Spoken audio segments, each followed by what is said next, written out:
మండల కేంద్రంలో గౌడ కల్లిగిత ఉద్యోగ సంఘం పక్షాన అదేవిధంగా బీసీ సంఘాలు సంయుక్తంగా మరి సర్దార్ సర్వాయి పాపన్న గౌడ్ యొక్క 375వ జయంతి ఉత్సవాలను మరి జరుపుకోవడం జరుగుతుంది.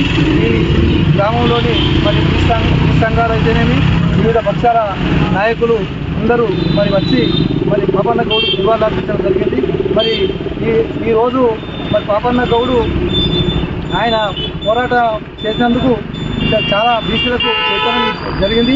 మరి ఆయన 1650 సంవత్సరంలో జన్మించి 25వ ఏట మరి ఎస్సీ బీసీ మైనార్టీలను కూడగట్టుకొని సైన్యం ఏర్పాటు చేసి మరి ఆనాడు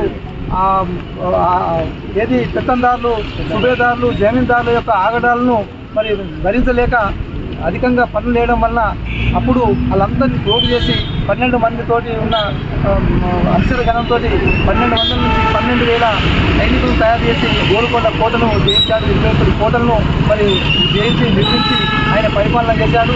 మరి ఆయన యొక్క ఆశయాలను కేంద్ర రాష్ట్ర ప్రభుత్వాలు మరి నెరవేర్చాలని ఆయన యొక్క విగ్రహాన్ని మరి రాష్ట్ర ప్రభుత్వము మరి ట్యాంక్ బండ్ మీద మరి కట్టించాలని ఏర్పాటు చేయాలని, అదేవిధంగా ఆయన యొక్క కోటలను మరి పర్యాటక కేంద్రాలుగా ఏర్పాటు చేయాలని, మరి ఇంకా ఆయన జనగామ జిల్లాలో పుట్టింది కాబట్టి ఆయన పేరు మీద జిల్లా కేంద్రం ఏర్పాటు చేయాలని, పాపన్న జిల్లా కేంద్రం ఏర్పాటు చేయాలని మరి మేము బీసీ సంఘాల పక్షాన కోరుతా ఉన్నాం.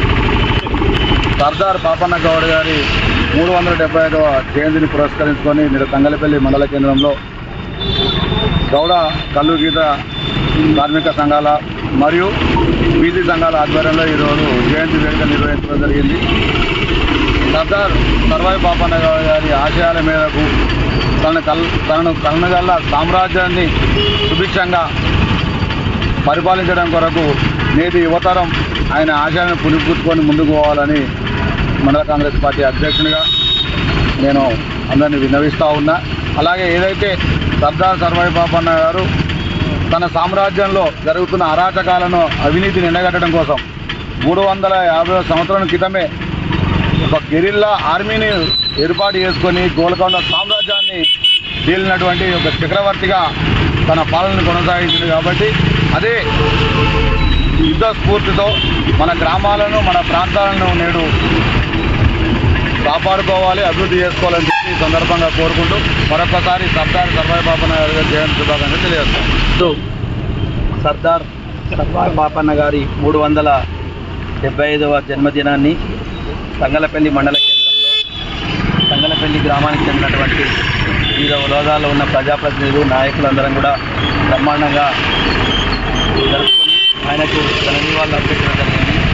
అణగారిన వర్గాల అభ్యున్నతి కోసం, వారి హక్కుల కోసం ఆనాడు సర్వాయి పాపన్న గారు పోరాటించిన స్ఫూర్తితో ఈరోజు వారి ఆశయ సాధన కోసం ప్రతి ఒక్కరు కూడా పాల్పంచుకోవాల్సిన అవసరం ఎంతైందా ఉందని చెప్పి మరొక మారు ఆ మహనీయునికి జయంతి శుభాకాంక్షలు తెలియజేస్తాం.